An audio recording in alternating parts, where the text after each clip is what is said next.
saudara-saudara kita perempuan dengan disabilitas itu yang tidak begitu paham dan bahkan tidak mendapatkan edukasi terkait dengan seksualitas dan kesehatan reproduksi baik oleh keluarga maupun di lembaga pendidikan. Misalkan saudara-saudara kita yang intellectual disability misalkan, mereka itu tidak pernah dikasih tahu ya, misalkan mana bagian-bagian tubuh mana yang tidak boleh disentuh gitu ya. Nah, ini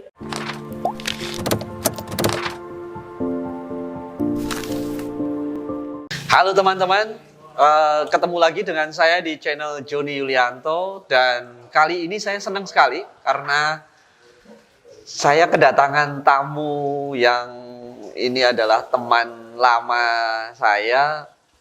Selama pandemi belum pernah ketemu, baru sekarang ini Cak Fu atau Mas Bahrul Fuad. Assalamualaikum Cak. Waalaikumsalam warahmatullahi wabarakatuh Kang Joni. Terima kasih banyak nih sudah Sami-sami.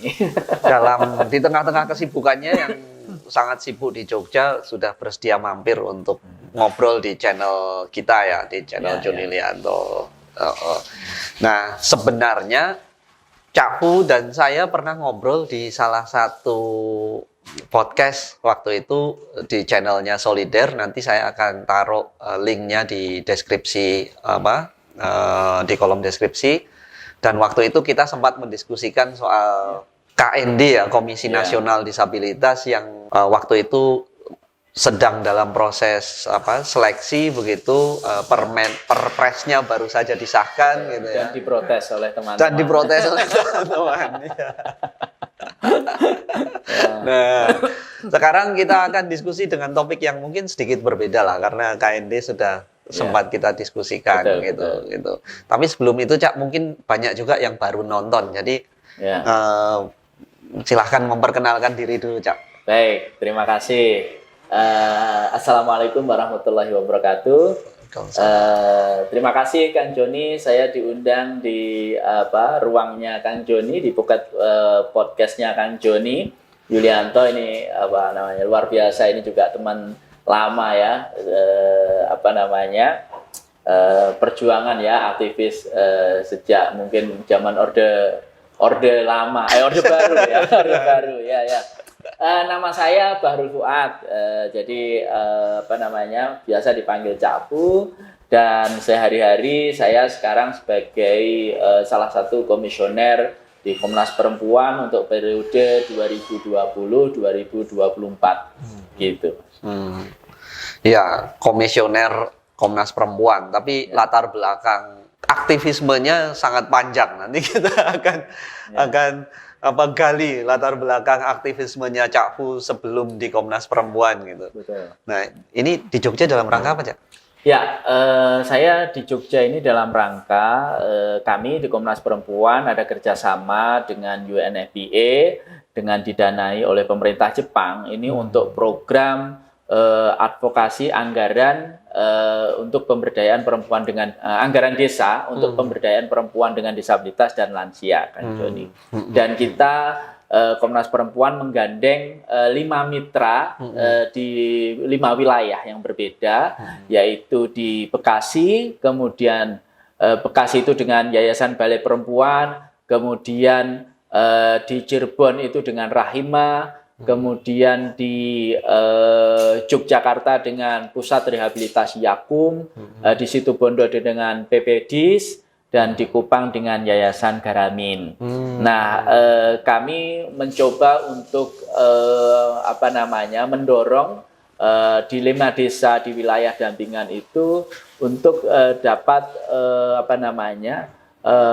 melakukan advokasi bagi para teman-teman difabel ini untuk bagaimana pemerintah desa dapat menerbitkan peraturan desa, entah itu apa namanya, bentuknya, apakah itu perdes atau peraturan kepala desa atau kebijakan apapun namanya, yang dimana ditujukan untuk memfasilitasi layanan kesehatan, layanan akses perlindungan sosial, dan juga pencegahan kekerasan terhadap perempuan dengan disabilitas dan lansia di desa tersebut. Gitu. Nah, sekarang di Yogyakarta di Yakum ini kita sedang melakukan training advokasi. Ini perwakilan dari 5 kader desa di 5 wilayah mitra itu datang di sini selama 4 hari untuk melakukan diskusi bersama, tukar pengalaman dan juga pelatihan didampingi oleh trainer yang expert di bidang desa. Gitu. Ya. Nah, saya punya pertanyaan, tapi sebelum itu ingin memperkenalkan dulu ke teman-teman bahwa kita ini sekarang sedang ngobrol di Capable. Capable itu satu kafe yang ada di Jalan Kaliurang KM berapa? 13,5 dan dikelola oleh Pusat Rehabilitasi Yakum ya. Tempatnya asik, dan kalau teman-teman ingin melihat bagaimana teman-teman difabel menjadi barista, ya di sini tempatnya. Begitu. Kita bisa banyak diskusi, belajar soal inklusi dan seterusnya. Nah, kembali tadi Pak kok perempuan dengan disabilitas, kok perempuan difabel, ada apa Pak dengan perempuan difabel? Ya, jadi dari data Komnas Perempuan, perempuan dengan disabilitas ini mengalami diskriminasi yang berlapis, Kang Joni. Yang pertama, dia sebagai perempuan ini dalam kultur masyarakat patriarki, perempuan itu selalu pada posisi subordinasi dari laki-laki. Yang kedua, perempuan disabilitas ini juga mengalami disabilitas. Nah, kita tahu sendiri bahwa di dalam masyarakat kita disabilitas masih belum mendapatkan cukup banyak akses ya, terutama di bidang kesehatan, pendidikan, ekonomi dan lain, bahkan sosial politik gitu ya. Nah, belum lagi ketika dua diskriminasi ganda ini kemudian berinteraksi dengan situasi-situasi lain, misalkan terkait dengan kemiskinan, terkait dengan kondisi tempat tinggal mereka yang berada di lingkungan yang jauh dari pusat akses layanan publik. Nah, ini kemudian diskriminasi ini akan berlapis-lapis. Nah, itulah yang kemudian mengapa Komnas Perempuan sangat concern terhadap perbaikan mutu dan kualitas hidup para perempuan dengan disabilitas dan juga lansia. Nah, untuk lansia ini juga sebenarnya hampir sama dengan disabilitas. Para lansia ini seiring dengan bertambahnya usia, maka ada penurunan fungsi tubuh, fungsi fisiologis dan juga psikis ya. Ada yang kemudian mereka menjadi disabilitas, berkurang pendengarannya, berkurang penglihatannya. Nah, mereka cenderung menjadi disabilitas, dan secara mental gitu mereka merasa lebih rentan karena seringkali para lansia, ibu-ibu kita lansia ini tidak mendapatkan akses informasi yang cukup. Belum lagi ini kemudian ketika kita melihat pada kelompok lansia yang korban pelanggaran HAM masa lalu. Jadi mereka juga secara politik itu dikucilkan. Baik ya, bukan hanya politik sebenarnya Kang Joni, tapi juga secara sosial di masyarakat kita mendapatkan stigma. Nah, inilah yang menjadi perhatian dari Komnas Perempuan, bagaimana kita bisa memenuhi hak negara, bisa memenuhi hak-hak mereka begitu. Ya. Kenapa kemudian ini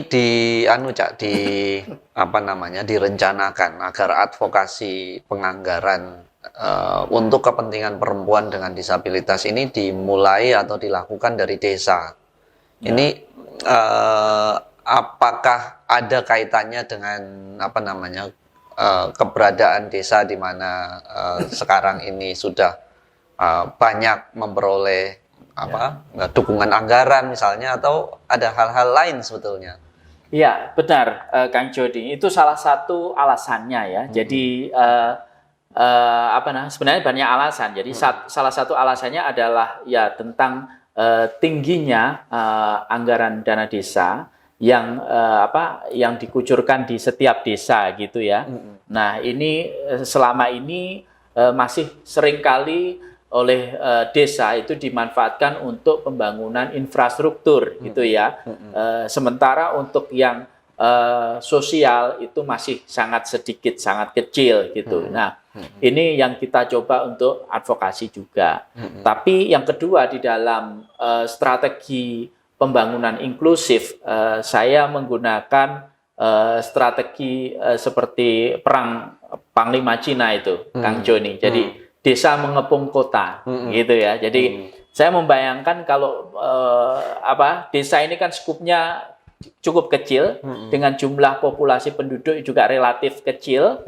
Nah, sehingga untuk melakukan advokasi ini akan semakin mudah jika dibandingkan kita kemudian mengembangkan advokasi di tingkat nasional atau di tingkat provinsi begitu ya, yang dimana kepentingan politiknya juga cukup banyak yang bermain gitu ya, jangkauannya juga luas. Nah ini saya pikir cukup desa saya memandang lebih efektif ya. Kita bisa bayangkan kalau kemudian di setiap desa di Indonesia itu kemudian sudah terbangun inklusivitas ya, anggarannya sudah inklusif. Dengan sendirinya saya pikir di wilayah provinsi sampai pada tingkat nasional itu inklusif akan dengan sendirinya, pembangunan inklusif dengan sendirinya akan terbangun dengan baik.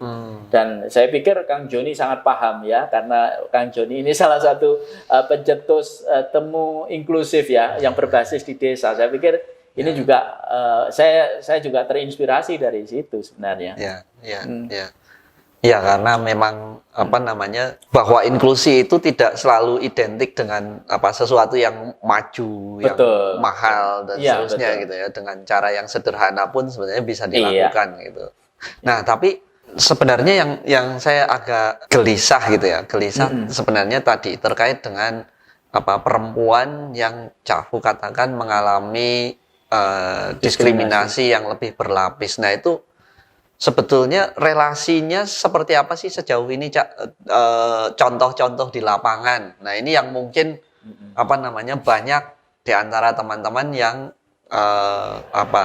mungkin juga bisa menemukan gitu fakta-faktanya gitu.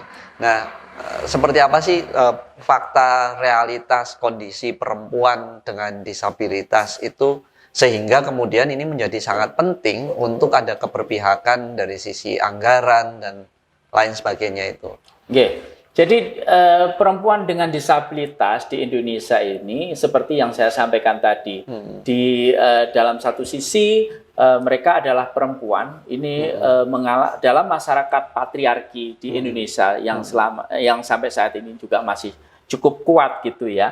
Nah, itu memandang bahwa perempuan itu adalah subordinasi laki-laki. Artinya perempuan itu diidentikan dengan pekerjaan-pekerjaan domestik, mengurus anak, melayani suami, melakukan pekerjaan-pekerjaan rumah ya yang domestik seperti memasak, ngepel, cuci dan lain sebagainya. Makanya kalau di dalam filosofi atau bahasa Jawanya itu kan perempuan identik dengan kasur, sumur, dan dapur gitu Mas Joni. Nah, di dalam konteks perempuan dengan disabilitas, jadi begini, dalam konteks masyarakat patriarki, perempuan yang ideal, perempuan yang baik, itu kan digambarkan sebagai perempuan yang cantik, kemudian perempuan yang bisa melayani suami dengan baik, kemudian perempuan yang bisa mengasuh anak-anaknya dengan baik, perempuan yang bisa masak gitu ya. Nah, itu kan dalam konteks masyarakat patriarki itu perempuan yang ideal. Sementara perempuan disabilitas atau perempuan difabel itu tidak dapat memenuhi kriteria ideal itu, Mas Joni, begitu ya. Jadi bagaimana perempuan pengguna kursi roda itu kan dalam kategori tadi itu kan tidak masuk itu. Karena dia tidak cantik ya, tidak langsing atau tidak ya, dalam tanda petik tidak seksi misalnya seperti itu. Menurut kacamata masyarakat kita gitu ya, patriarki ini. Terus perempuan disabilitas netra misalkan, atau perempuan disabilitas intelektual begitu. Nah, ini kan bukan perempuan ideal menurut kacamata masyarakat patriarki. Nah, ini terjadi pada perempuan dengan disabilitas. Oleh karena itu perempuan dengan disabilitas adalah perempuan yang tidak ideal. Nah, di dalam masyarakat kita banyak sekali perempuan ini kemudian perempuan disabilitas ini tidak mendapatkan akses pendidikan di dalam keluarga. Jika ada dua keluarga ini memiliki dua anak disabilitas laki-laki, satunya laki-laki, satunya disabilitas perempuan, maka yang akan disekolahkan adalah disabilitas laki-laki, Kang Joni, bukan disabilitas perempuannya. Nah, itu dalam berbagai macam kajian begitu, termasuk temuan di Komnas Perempuan. Dan kita tahu, di Komnas Perempuan itu juga menemukan di dalam analisis catatan tahunan Komnas Perempuan bahwa perempuan dengan disabilitas ini mengalami kerentanan berlapis, mereka memiliki kerentanan berlapis untuk mengalami kekerasan, begitu ya. Karena tadi mereka ada ketergantungan secara fisik, ketergantungan psikis, dan ketergantungan finansial perempuan dengan disabilitas dengan pelaku kekerasan. Ya, jadi misalkan perempuan dengan disabilitas berat, di mana mereka yang untuk makan, untuk mandi, dan aktivitas sehari-hari harus ditolong, harus dibantu oleh orang-orang dekatnya, saudara-saudaranya. Nah, ini ketika mengalami kekerasan itu susah untuk menghindar perempuan dengan disabilitas ini. Belum lagi misalkan perempuan dengan disabilitas tuli atau perempuan tuli misalkan. Nah, ini ketika mengalami kekerasan dia tidak bisa melapor, tidak bisa minta tolong. Nah, pada konteks kerentanan secara psikologis, perempuan-perempuan dengan disabilitas ini karena ketergantungan dia baik fisik, psikis, dan finansial tadi. Nah, kebanyakan perempuan dengan disabilitas ini tidak berani melaporkan pelaku kekerasan yang mayoritas adalah orang-orang dekat ya, suami, ayah, kakak, begitu ya. Karena ada faktor itu tadi, ketergantungan psikologis terhadap pelaku, termasuk juga ketergantungan finansial.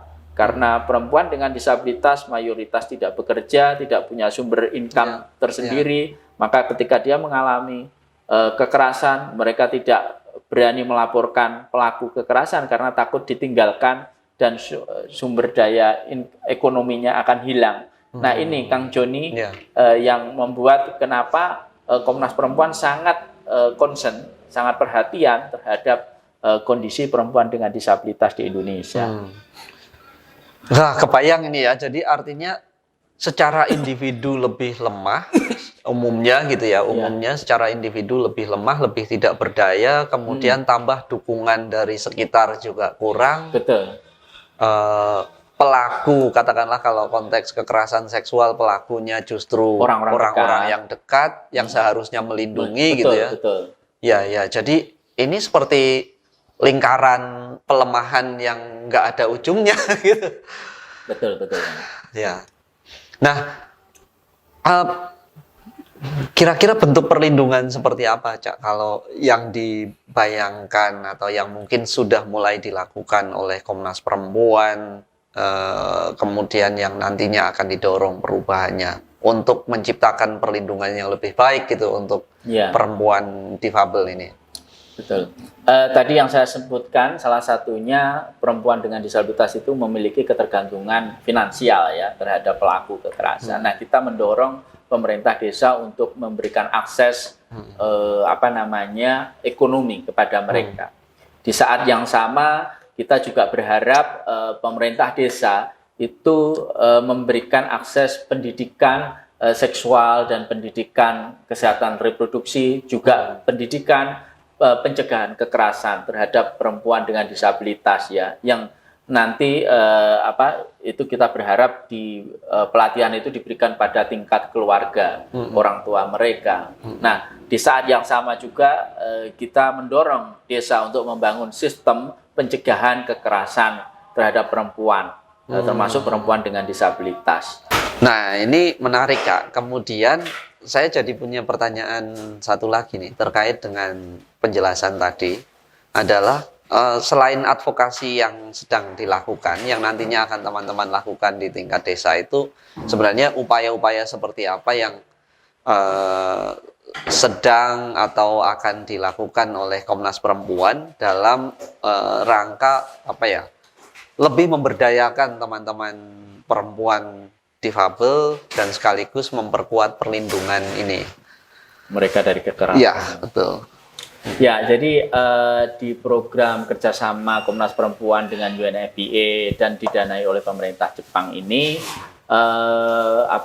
selain kita melakukan pemetaan dan kajian terkait dengan layanan kesehatan bagi perempuan dengan disabilitas dan lansia, kita juga melakukan advokasi yang tadi saya sampaikan, dan sekarang para perwakilan atau kader desa dari 5 wilayah itu di Yogyakarta ini sedang melakukan diskusi ya, dan pelatihan juga untuk advokasi anggaran desa. Nah, tindak lanjutnya kita ini sedang menyusun 3 modul, Kang Jody. Jadi 3 modul. Yang pertama, modul untuk layanan kesehatan bagi perempuan dengan disabilitas dan lansia. Yang kedua adalah modul modul pencegahan kekerasan terhadap perempuan dengan disabilitas dan lansia. Dan yang ketiga adalah modul advokasi anggaran desa yang berpihak pada perempuan dengan disabilitas dan lansia. Jadi ketiga modul ini nanti diharapkan akan diimplementasikan, dilatihkan kepada para kader desa dan juga keluarga di tingkat desa, keluarga difabel dan juga keluarga lansia di tingkat desa. Nah, sehingga dengan demikian mereka akan lebih paham ya terkait dengan bagaimana cara mencegah kekerasan ya, jika terjadi kekerasan terhadap perempuan dengan disabilitas dan lansia. Nah, modul pencegahan kekerasan terhadap perempuan disabilitas dan lansia ini isinya antara lain adalah tentang pendidikan kesehatan reproduksi, Kang.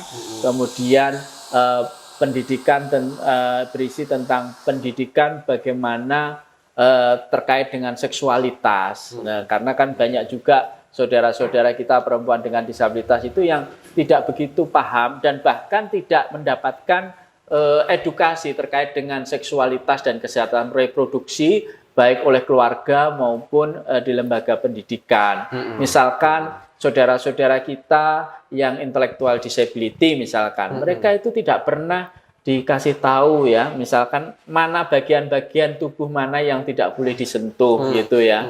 Nah, ini terus kemudian bagaimana ketika mereka mengalami menstruasi, apa yang harus dilakukan, tanda-tanda sudah dewasa itu apa, perubahan-perubahan itu. Nah, ini kita coba untuk dorong dilatihkan kepada keluarga dan juga kepada perempuan dengan disabilitas. Termasuk juga misalkan nanti mereka diberi pelatihan ini terkait dengan kader desa juga dan keluarga dengan disabilitas. Ketika terjadi kekerasan, apa yang harus mereka lakukan? Nah, ini juga dilatihkan di modul itu, Kang. Jadi modul ini diharapkan nanti bisa harapannya secara komprehensif ya, bisa mencegah kekerasan ya. Baik dari sisi pencegahan tadi karena pendidikan kesehatan reproduksi, tapi juga penanganan bagaimana ketika itu sudah terjadi, apa yang harus dilakukan oleh keluarga dan masyarakat gitu ya. Dan juga nanti ada bagian di modul itu tentang pemulihan, pendampingan, begitu Kang, kira-kira. Iya. Wah, berarti dari hulu ke hilir ya ini. Betul ya, diharapkan begitu. Artinya individunya juga kemudian supaya lebih punya pemahaman, berdaya, tapi kemudian sistemnya juga dikuatkan gitu ya. Betul. Nah, ini topik berikutnya ini, Cak. Setelah tadi banyak sharing tentang kekerasan terhadap perempuan dan upaya-upaya yang akan Komnas Perempuan lakukan. Nah, saya kemudian sebenarnya jadi penasaran dan saya kira juga teman-teman akan juga punya banyak pertanyaan yang sama. Betul. Nah, kita itu mengenal Cak Fu sebagai anggota Komnas Perempuan.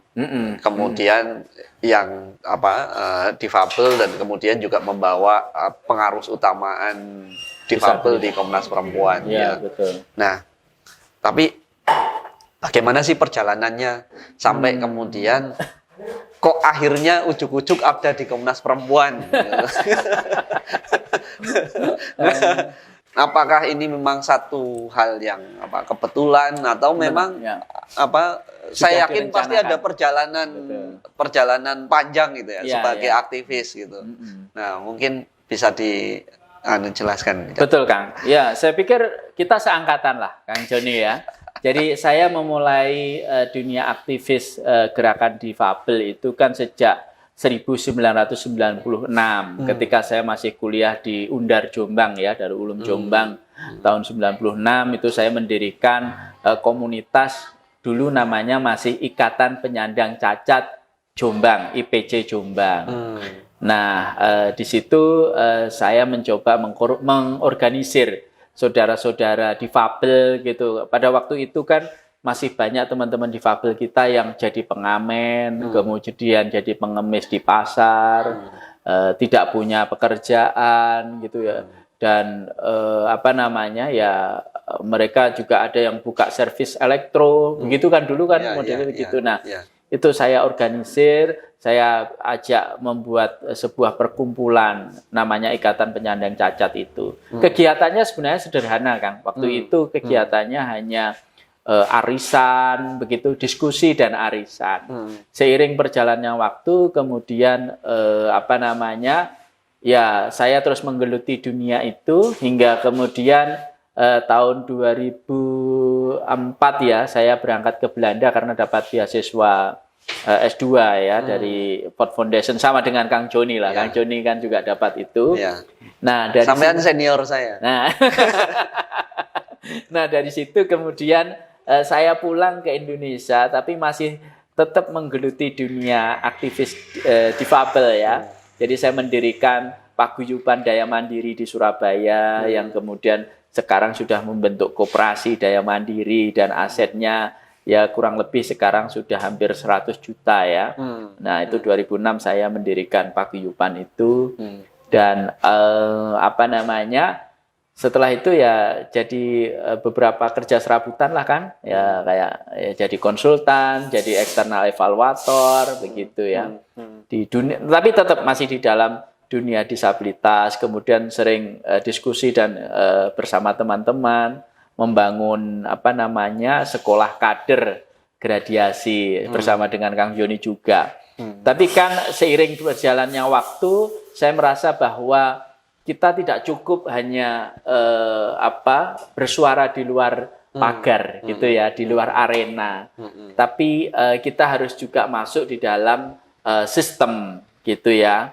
Nah, saya sebenarnya dari dulu bercita-cita ya, semua teman-teman aktivis ini masuk ke dalam sistem di pemerintahan, baik di tingkat daerah maupun di tingkat pusat, di lembaga maupun di kementerian.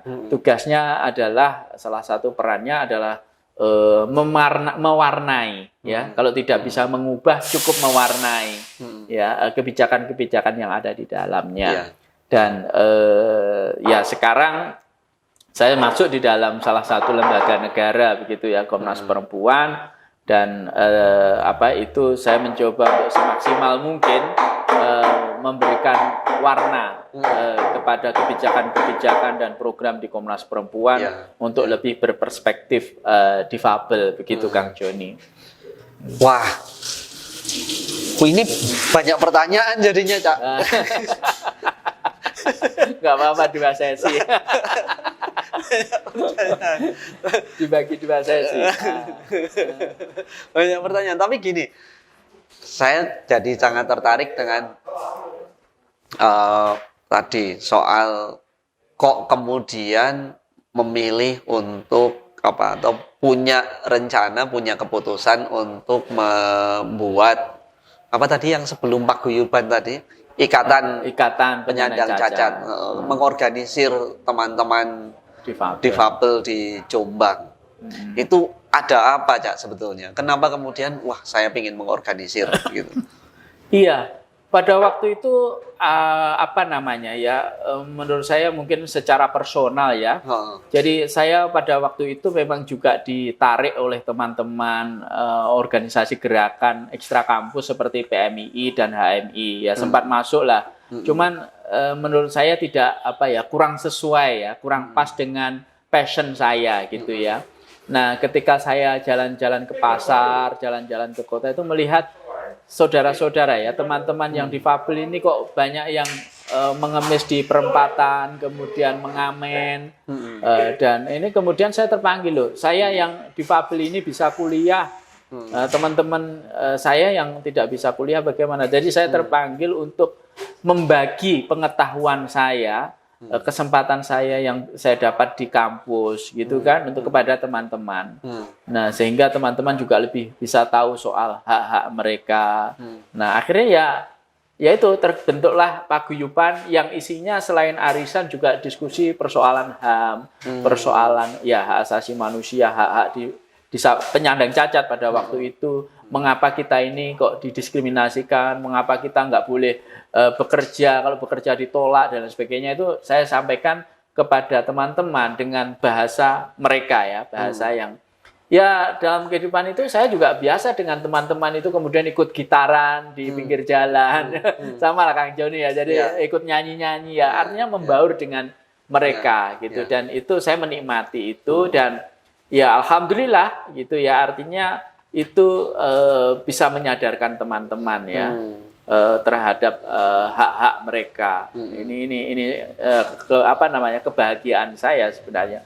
Dan rupanya setelah saya sekolah ke luar negeri, punya cukup jaringan banyak, itu ternyata di luar Jombang itu banyak sekali persoalan-persoalan itu kan.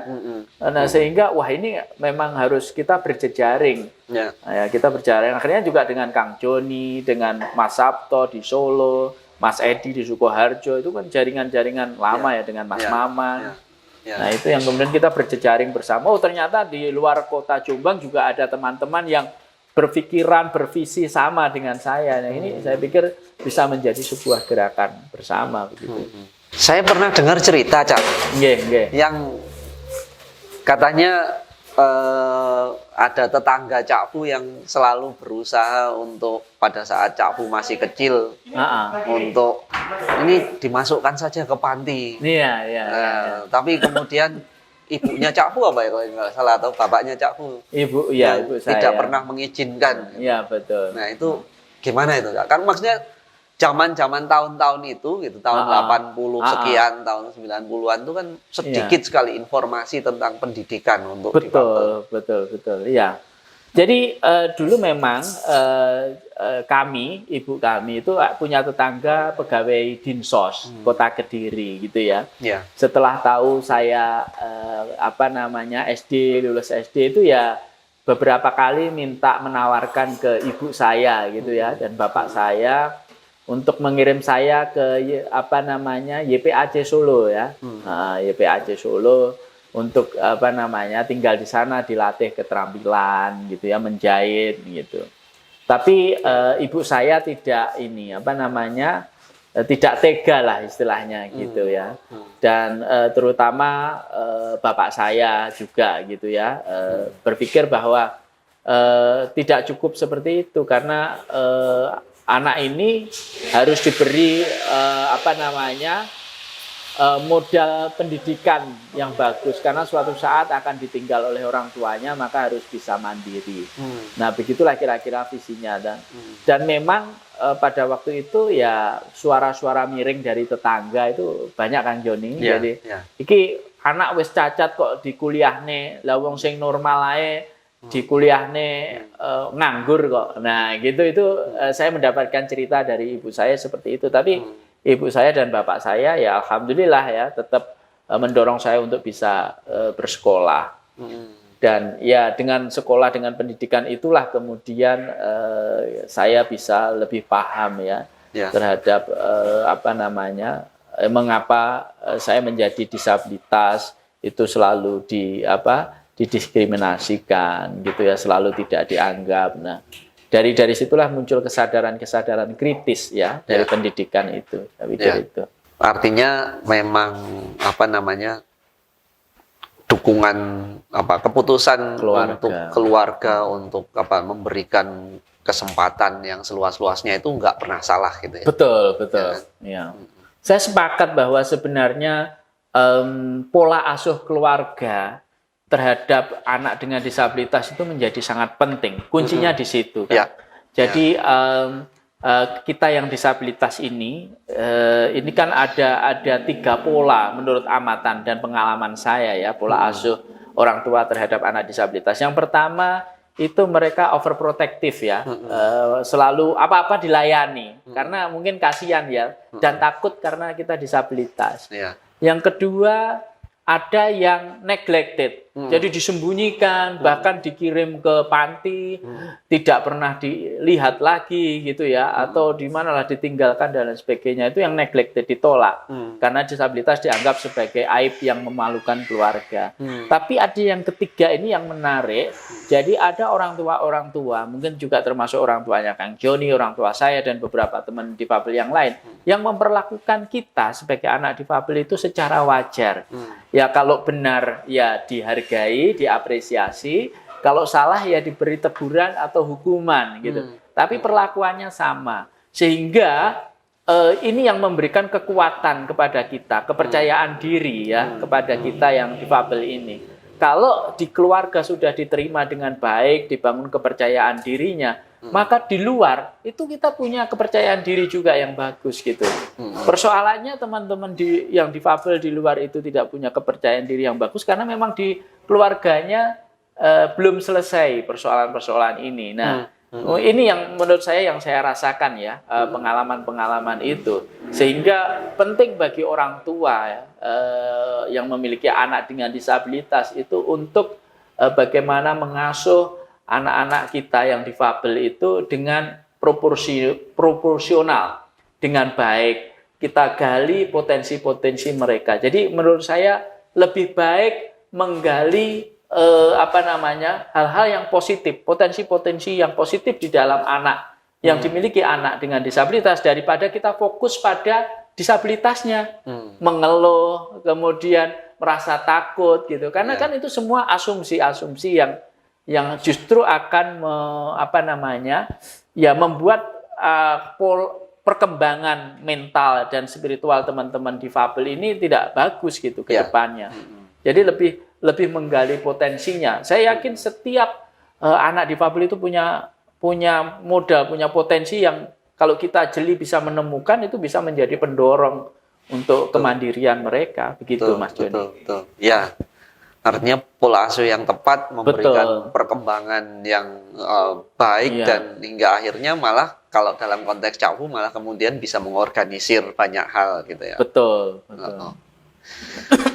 Cak, saya punya pertanyaan ini. Cak Fu merasa sebagai pemimpin nggak? Saya nggak ngerti, Kang. Jadi saya itu ya saya karena tidak punya pengikut ya, jadi saya bukan pemimpin. Kalau saya punya follower ya kayak Kang Joni, pemimpin. Saya nggak punya pengikut saya. Jadi ya saya nggak ngerti saya pemimpin apa enggak, tapi kalau dengan perjalanan sampean sejauh ini mengorganisir banyak hal gitu ya. Termasuk banyak yang belum kita diskusikan, misalnya baru-baru ini kan sampean juga mendorong fikih disabilitas. Betul. Mungkin itu jadi topik bahasan lain. Siap. Tapi artinya banyak hal yang sudah diorganisir oleh Cak Fu dan ya masih terlihat bekasnya begitu. Nah, menurut Cak Fu sebenarnya kepemimpinan itu apa sih kira-kira? Ini kebetulan HDI-nya temanya kepemimpinan gitu ya. Ya kalau saya kepemimpinan itu kan tidak harus menjadi pemimpin kan tidak harus jadi ketua. Ya. Menjadi pemimpin tidak harus di depan. Gitu ya. Saya pakai filosofinya orang Jawa aja lah, Ki Hajar Dewantara. Ing ngarsa suntulodo, ing madya mangun kaso, tutwuri handayani begitu. Jadi saya selalu begitu. Di dalam mengorganisir komunitas pun, saya dalam sejarahnya tidak pernah jadi ketua, Kang Joni. Di IPC Jombang itu ketuanya bukan saya. Saya jadi anggota biasa saja. Di Paguyuban Daya Mandiri Surabaya, saya bukan ketuanya dan tidak pernah jadi ketua koperasi. Ketuanya teman-teman saya, bendaharanya teman-teman saya. Nah, Pemimpin kompor berarti. Nah, benar kompor. Jadi kompor saja gitu ya. Artinya bahwa kita apa namanya mendorong mendorong kesadaran kritis teman-teman kita. Nah, kuncinya sebenarnya sederhana sebenarnya. Kuncinya kita itu pertama punya komitmen terhadap apa yang kita perjuangkan. Yang kedua kita konsisten dengan apa yang kita perjuangkan. Yang ketiga kita punya visi ke depan mau apa. Gitu ya. Visinya kita mau apa. Jadi saya berpegang yang keempat mungkin kejujuran ya. Konsisten, komitmen itu kejujuran ya. Saya masuk ke situ. Jadi saya hanya berpegang pada itu. Jadi saya sebenarnya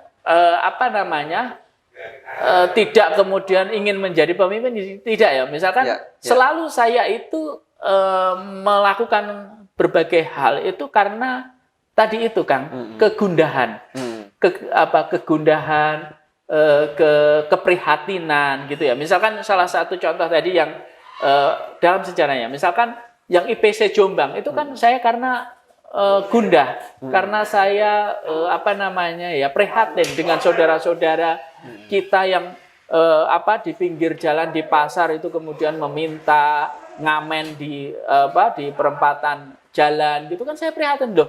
Ini sama loh, aku difabel, mereka juga difabel, tapi mereka kok ngamen, saya kok bisa sekolah gitu. Saya kepengen nggak ada teman-teman yang bisa begitu karena kan itu menurut saya karena mereka terpaksa melakukan itu misalnya begitu. Nah, saya membentuk paguyuban Daya Mandiri itu juga karena keprihatinan juga. Ini teman-teman difabel itu kalau mau usaha mengajukan modal itu sama bank selalu ditolak itu. Dia nggak dipercaya. Terus saya mau organisir teman-teman. Saya bilang sama mereka, ayo kalau kita bikin koperasi sendirilah. Jadi kalau kita punya koperasi, kita pinjam uang itu nggak malu. Dan ini persyaratannya mudah. Karena ini adalah uang kita sendiri. Nah itulah yang saya bangun. Jadi sebenarnya pada kegundahan, pada kegelisahan, termasuk juga fikih disabilitas yang disebut Kang Joni tadi.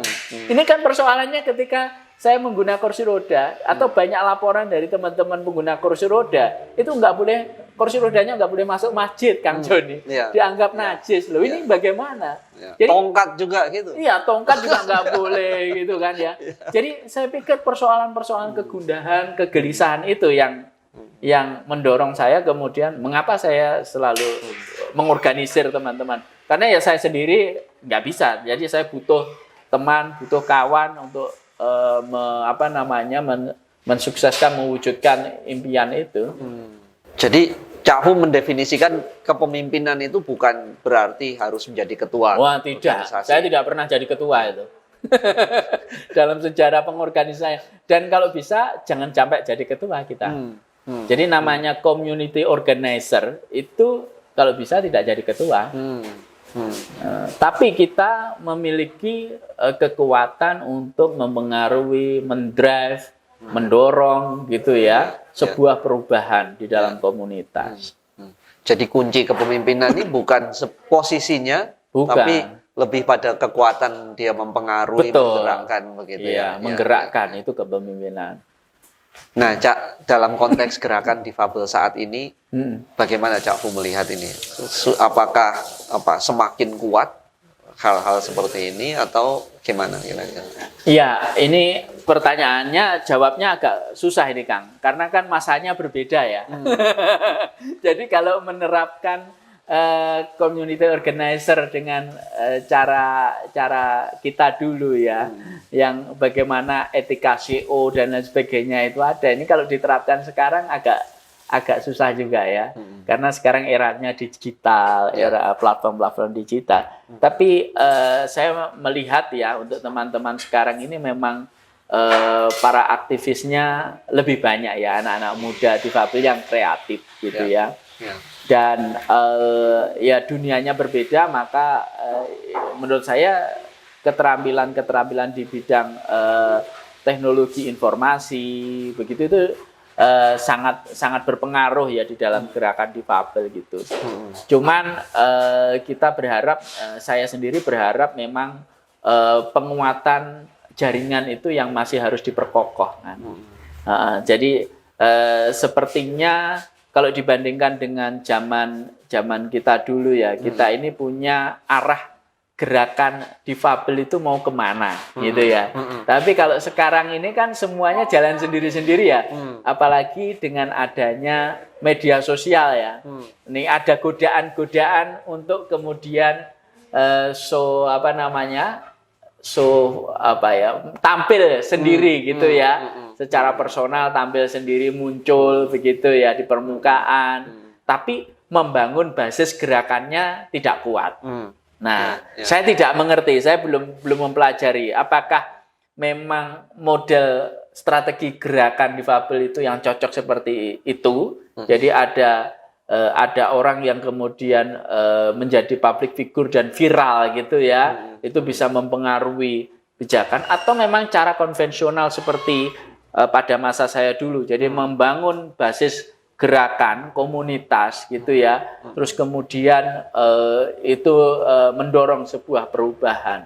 Kalau sekarang misalkan ada satu saja teman difabel yang bikin konten viral misalkan di media sosial, nah itu kan sudah mempengaruhi pemikiran masyarakat ya, sosial. Nah ini saya masih mempelajari Kang. Jadi kalau ditanya apakah konteks sekarang itu sudah cocok ya, saya belum tahu, tapi yang saya amati sekarang memang di jaringannya antar aktivis ini masih belum cukup kuat gitu ya.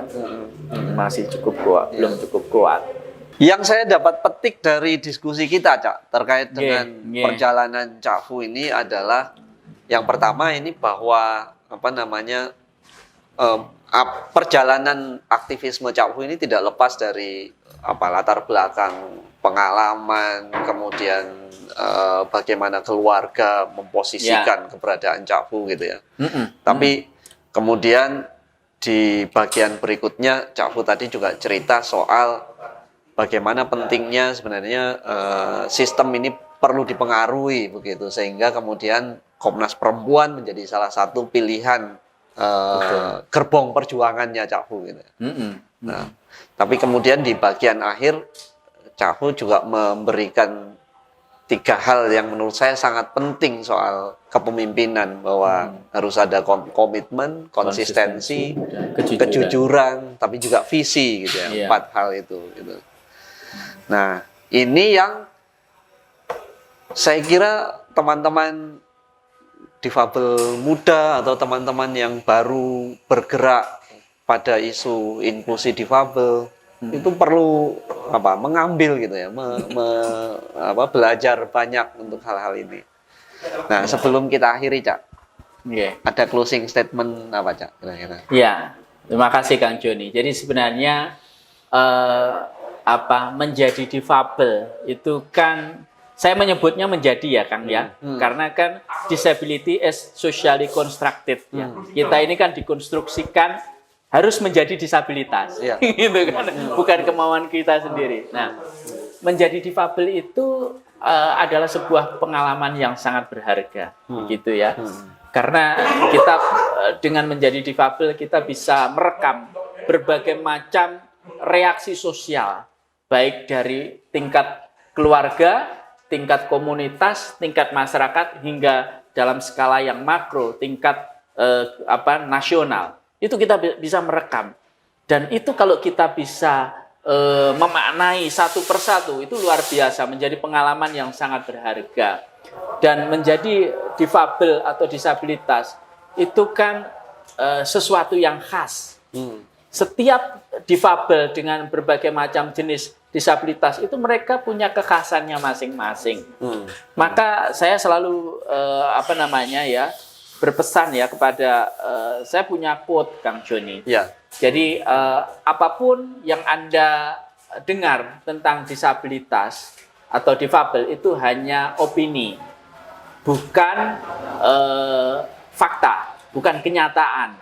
Apapun yang Anda lihat tentang disabilitas atau difabel itu hanya perspektif, sudut pandang, bukan kebenaran, kecuali Anda sendiri mengalami sebagai seorang difabel.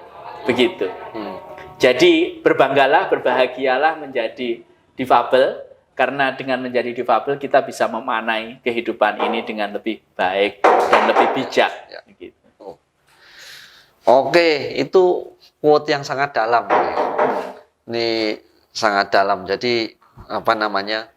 Kecuali kita mengalaminya sendiri, maka yang kita dengar tentang difabel itu hanya opini. Opini. Bukan fakta itu. Bukan. Jadi jangan ketipu. Hai para difabel. ahli-ahli, hati-hati kalian. Aduh. Baik, terima kasih banyak Cak Fu. Ya, Ini terima perbincangan kita hari ini dengan Mas Bahrul Fuad atau Cak Fu, anggota Betul. atau komisioner Komnas HAM, Komnas Perempuan, sorry. Periode 2019-2024. Seorang aktivis difabel yang banyak bergiat dan melakukan pengorganisasian komunitas. Ya. Semoga kita mendapat pembelajaran yang bermanfaat dari perbincangan ini. Sekali lagi, terima kasih banyak Cak Fu. Terima Kita kasih ketemu Kang di Joni sudah konten diundang di channelnya berikutnya. Kang Joni. Nah, ini luar biasa. Terima kasih Ya. dan salam inklusi.